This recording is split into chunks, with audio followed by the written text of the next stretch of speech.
We are live. Well, hello, everybody. Are we online or Welcome. just live? Yeah, we're live. Oh boy. Okay. Never tell these days, I better not scratch anywhere. Welcome everyone. Welcome to Happy Half Hour for Carolina Retirement Planners. Many of you I know have probably been here for going on 2 years now. Every Thursday at 4:30, we have a little get together. We started it when the whole COVID thing was raging and people couldn't get out, and we've had people have loved it so much. We've just kept it going, even though COVID has kind of died down and people are going out again. So I'm David Shakavage. I am the president of Carolina Retirement Planners, and I am pleased to introduce Samantha Shakavage, Sam, who is my daughter and partner in this business. And we come every week and talk about something. What are we talking about this week, Sam? I know we're going to have some fun, but before that, we ought to at least alert people to what they have coming. We are going to be talking about digital estate planning for your digital assets today. Something that I'm very excited to present to y'all. There's a lot of stuff here that people I never knew about till we found about it. But we'll talk about that in a minute. But before we get to that, we always like to talk about fun things. And one of the fun things is the lady behind the scenes that makes this work, our director of client fund, Amy. Amy, you want to kind of come on and say hi to everybody? Hello. Hey, Hi. Amy. Hey, we're matching today. Look at us. We are. That brings us to our next our next thing that we like to do every Thursday is talk about what day it is. And for those of you who read the email, you already have a clue. Yeah. It is National Pink Day. What? Pink Did you Day. know? Yeah. Ta-da! We all got the memo today. Oh, you know what? You know what though? What? Is Dad didn't even know it was National Pink Day. I know, right? Is that hilarious? I love it. He was just wearing this. It was perfect. It's one of the first full days of summer, and this is kind of a nice, bright, cheerful, summery kind of shirt. And if you're confident in your sexuality, a man can wear pink. I love it. I think it's great. It's a great color on you. I love it. It is. It's a great wonderful color. It really You're is. pulling it off. You need to wear more pink. I really believe it. Okay. Yeah. I may have a second one I'll wear tomorrow just for the fun of it. I think you should. Absolutely. I think pink looks great on all of us. We should rock this color all the time. I mean, yes. Yeah. And I hope those of you who are out there in Facebook land are also wearing pink as well. I see Fred. Nice to see you, Fred. You have joined us. Bruce, another regular. Ed and Paula and Ellen. It's good to know that you've joined us. Hopefully you're wearing pink, or at least get a pink drink, We had people tell us their favorite pink thing today, and somebody said that their favorite pink thing was strawberry sangria, and I was like, oh, ooh, that's a good one. I saw salmon come in, and I am a huge fan of salmon. My husband does not like salmon very much. I could eat salmon almost every night for dinner. I'm not a salmon fan, not so much me.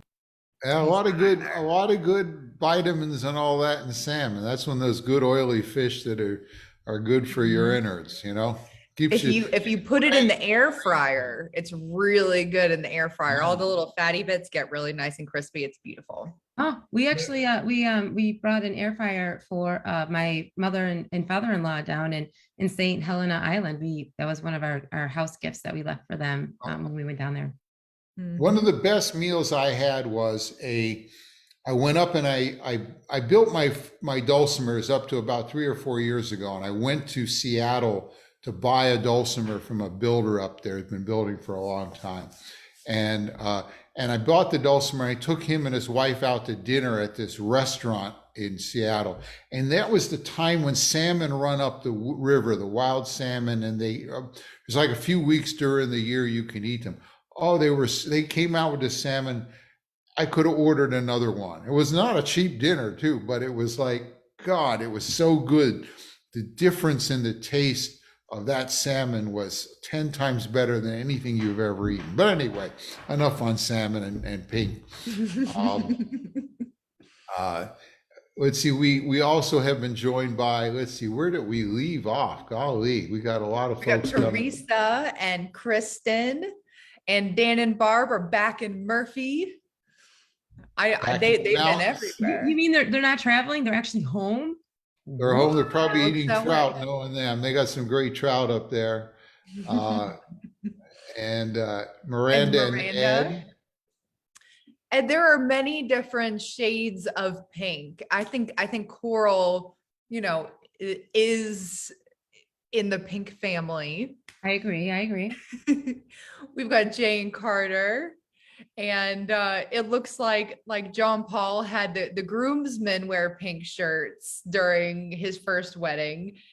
And some were not happy, but they may not have been as confident as my dad was. That's right. I love it. I think that's awesome. I mean, way to go. We also have Phil and Cindy, and Margie made it on. Welcome, everybody. One of my other favorite pink things is watermelon, because it's in season.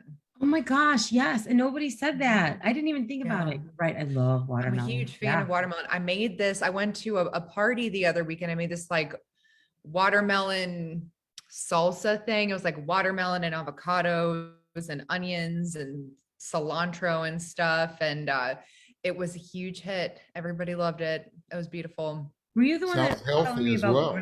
grilling watermelon? Was that you that grills watermelon? Oh yeah. You can grill watermelon. Yeah. Oh, that's amazing. Grill it with some salt and some cilantro and some lime juice. It's really nice. You just have to cut it into thick slices. Okay. I need that. Well, I need that in my life now. To get us back on track, what are we talking about today, Sav? All right. Well, we are going to be talking about digital estate planning. And I believe that you, Dad, are the one who is in charge of my, who's running my show here. Here, give me one moment. Oh, we also, if you've noticed, our PowerPoints have leveled up a little bit. I put Jessica, our new director of first impressions, on it. So you'll notice that they're a little spicier than they normally have been. If you remember a while back, I did one. She spiced it up considerably.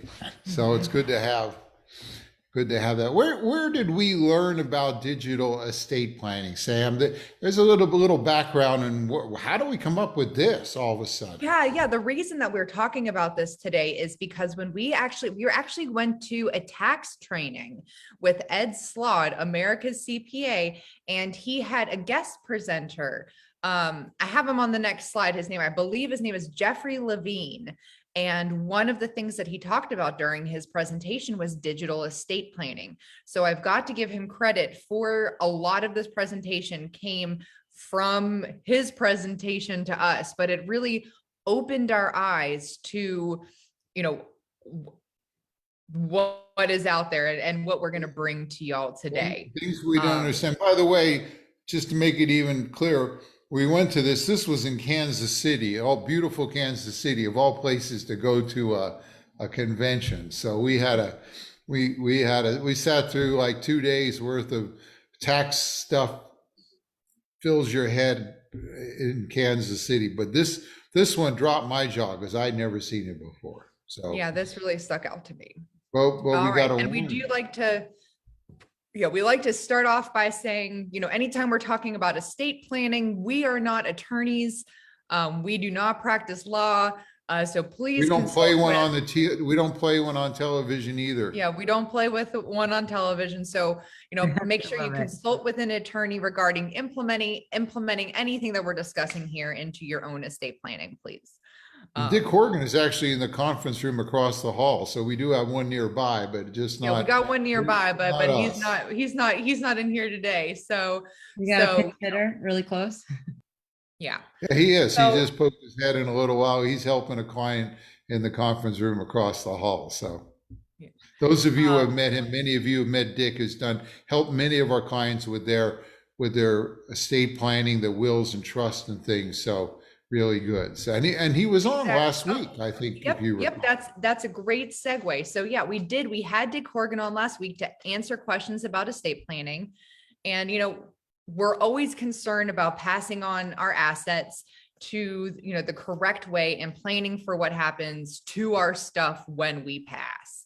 But in this new digital age, there is a new type of planning that we need to be conscious of and plan for with our estate plans. And that is our digital assets. And, what are digital assets? What does that even mean? So, maybe the first thing that comes to mind are things like cryptocurrency or web domains or digital storefronts, but it goes so much further than that. It's things like everything on your hard drive, the pictures on your phone, your social media accounts, things stored in the cloud, your email accounts, your contact lists, Oh all of my. your music. If you're somebody who's blogging, some people blog and they make money from their blogs. Any of your subscription accounts like Netflix, Hulu, Prime, all of the apps on your phone, all of your Word documents. So there is like this huge presence that we have all cultivated online these days.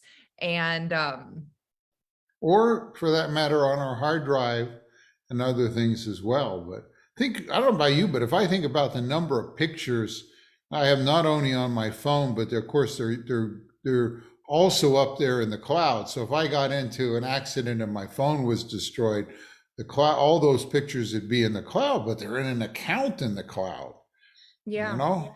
Yeah, it used to be that you'd print out all your family photos and then you'd post them, dutifully into your family albums. And if something happened to you, all the kids would come and they'd sit there and look through all the photo albums. And now just the way that things are, you have all these pictures up in the cloud and they are, priceless photos. And so it's really important to make sure that your family has access to those photos. And even more, where in the past you had letters, people, loved ones would send you letters and you'd have them on paper somewhere. Boy, a lot of that is now in your email account. You think about Gosh, it, a yeah. lot of, I never thought about that.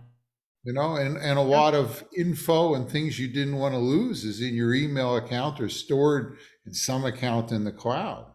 Mm-hmm. Oh, and even more than that I think you circle that there, website gateways to financial assets. And it's not even just your financial assets. It's things like bills, all the time now. Do you guys get this? It's like opt in for e-billing.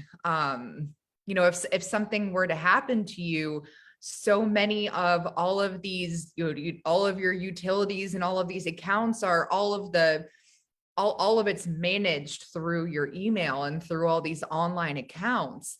And people, if something were to happen to you, people may walk into your home and there may not even be a physical record that this exists. It may only exist on your computer or in your email.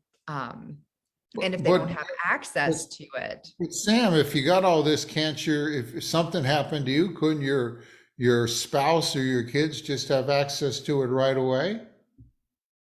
Well, not if they don't have all of your passwords or your emails. And well, this picture is interesting because so you might just say, well, I'm just going to give them my username and password, but legally, if a third party user accesses somebody else's account without being an authorized user, it's technically an act of hacking.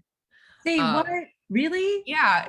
So you Oh, you no. picture a hacker as like some like guy in a basement with a hoodie, or like this. But yeah, you might technically be a hacker if you're there trying to access your deceased loved one's accounts, even obviously in good faith. Um, Wow. so My mind is yes, blown. And you so it can can see get very how especially things like some of the financial accounts and all, if they know they're dead, they may freeze the account and shut out access to just anybody who doesn't Well, doesn't yeah, have permission. and absolutely, because that one of the risks is that it does open it up to actual hackers. And it's hard for these custodians and all of these people, the people who own the accounts, or the Facebook or Wells Fargo or whoever it is, to be able to discern between a loving family member and a hacker. So how do So you give them permission? How do you let them know it's um, gonna happen? So one of the things that has come around in the recent years is the revised Uniform Fiduciary Access to Digital Assets Act. Can you say that 10 Loving, times really fast? Holy cow. nope, lovingly referred to as RUFADA, and this has helped some. This has been adopted at the state level, so I think there's been maybe 5 states left who have not adopted RUFADA, at least in some capacity. Um, North Carolina has. We are a RUFADA state. And this has provided a legal 3-tiered system for how to treat digital assets, and how a fiduciary executor could seek assets from a service provider. So it provides a framework, because before it was really messy, and now it's just a little bit messy, and these things I believe are still developing over time. The Slowly, 25 years after we kind of got on the web, the government is finally catching up and building some modern legal pieces for this, you know? Yeah. The first one, you guys, some of y'all may have seen already, and they're called online tools. And some of the ones that are the most well-known are Google Account Manager, Facebook Legacy Contact, and the Apple Legacy Contact. So within these take first priority over everything. You could go into your iPhone right now, and you can assign your legacy contact, and you can say, if something were to happen to me, this person is authorized to come into my phone and access whatever it is that they need. And the same thing with Facebook. So if you become deceased, you have authorized another Facebook user to go in and manage your profile. And the same with the Google Account Manager has like certain settings that you could set up. And these, I kind of think of them like a beneficiary designation on a brokerage account. They'll override everything. So they'll override the term of service agreement for these providers. They will override anything that you designate in a will, a power of attorney, or any other legal document. They Just like, are if you have a life insurance policy, the beneficiary designation on the policy will trump the will, what the will says happen. It kind of bypasses it. So these tools also bypass your other documents as well. So I think that these are great tools to utilize. The only thing that I would recommend, if you're going to be utilizing them, is that if you do have a change in your circumstances, like death or divorce, or estrangement from a child or something, that you do make sure that you update these, because these are going to be what these providers hold to. Now, second tier down, this is going to be like your estate planning documents. This is going to be your wills, a power of attorney, your trust. Now inside of here, you can grant specific authorities in these documents to your executors. You can also restrict them, which I think I find interesting too. Yeah. Huh? Interesting. Now, whenever I was doing a little bit more research, one of the things to be mindful of, and this is where you would probably want to bring, or you might want to bring an attorney in to make sure that you do this right, is that if you're going to be working with a will, you would want to grant the authority in the will. But you don't want to leave all the detailed instructions in there, because a will is public, becomes public domain. So you don't want to leave all your account information in there. So I don't know if this is the actual legalese, or if this is a pet name that somebody called it online, but they called it a less formal digital will. So you would have your formal will where you would grant the authority, and then you would create what they might lovingly call a digital will, and you would have the detailed instructions of exactly what you would want to happen and the account specific information, and you would keep that separate and someplace safe, that you would keep with your other legal financial documents. And But you can imagine one reason to use tier one, the actual ones that are done with the companies, is, can you imagine if you died and your will gave something, rights to Google or rights to Facebook, and your heirs called up Google and Facebook and said, well, when someone dies, you usually have to go to them with a death certificate, fill out forms and all this to get control. Can you imagine calling Google or Apple and saying, gee, my husband, wife, aunt, uncle died, and I've got power over their things? Probably take forever and be a real pain. So you want to do the even call them. digital thing. It wouldn't even work. You're right. I always say, you want to have some fun, try to call Amazon. I mean, there's no phone number, but they're now bringing these tier one tools that'll make it easy. So you should use them. Yeah.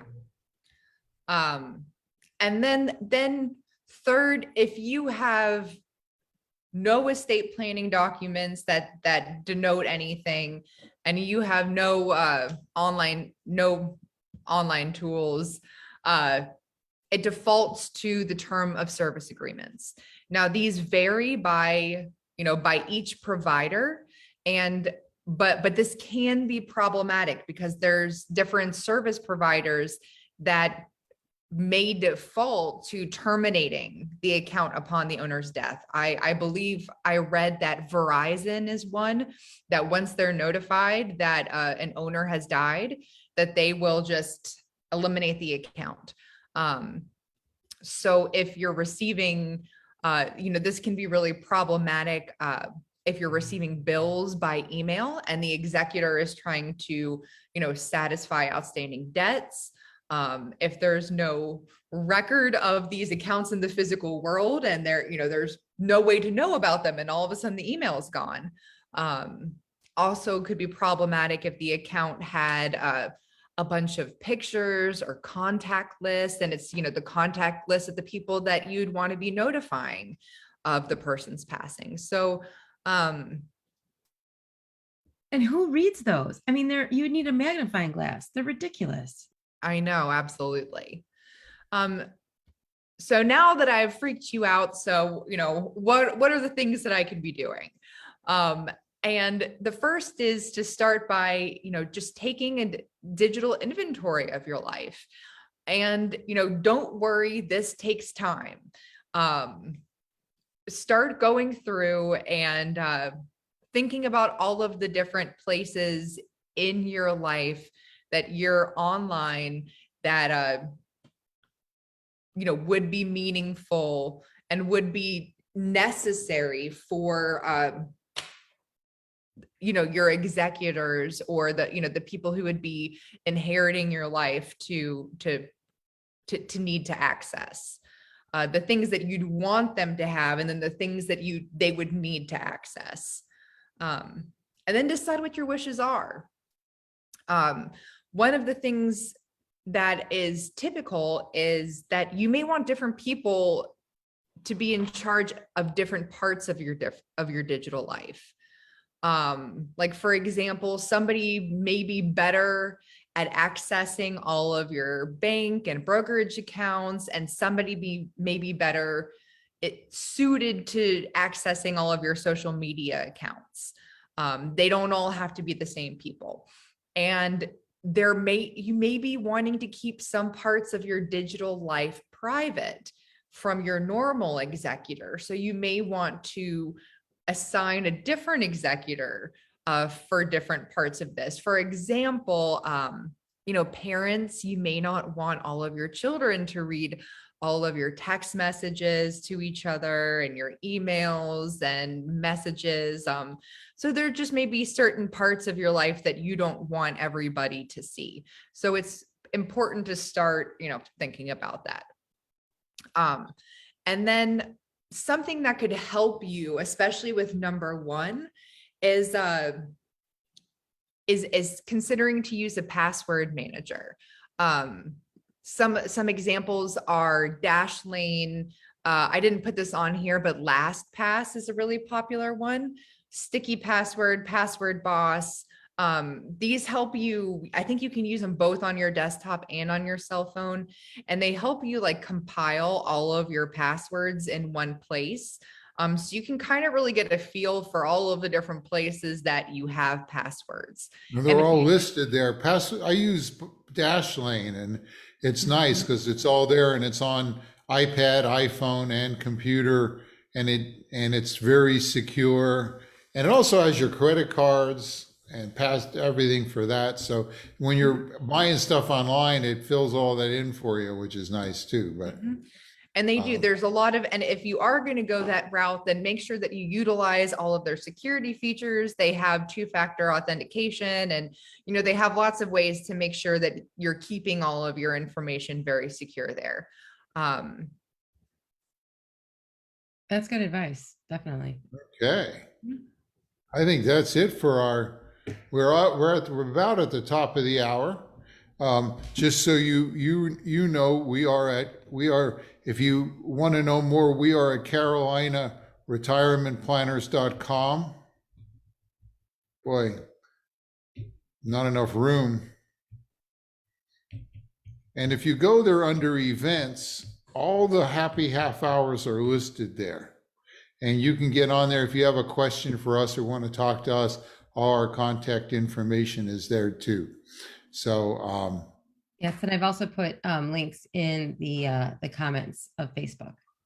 Okay, so lots of places there to know. So we're close to the top of the hour. What's the last thing we do every week? Oh, this is me too. Yes. Wait, but before we get there, can I just say one of the things that just at the very end that hit home when you're saying putting different people in and like organizing things, you're talking about like your messages, and like parents might not want their children to see different messages between each other. I was like, oh yeah, maybe they don't. So yeah, you're right. You're right.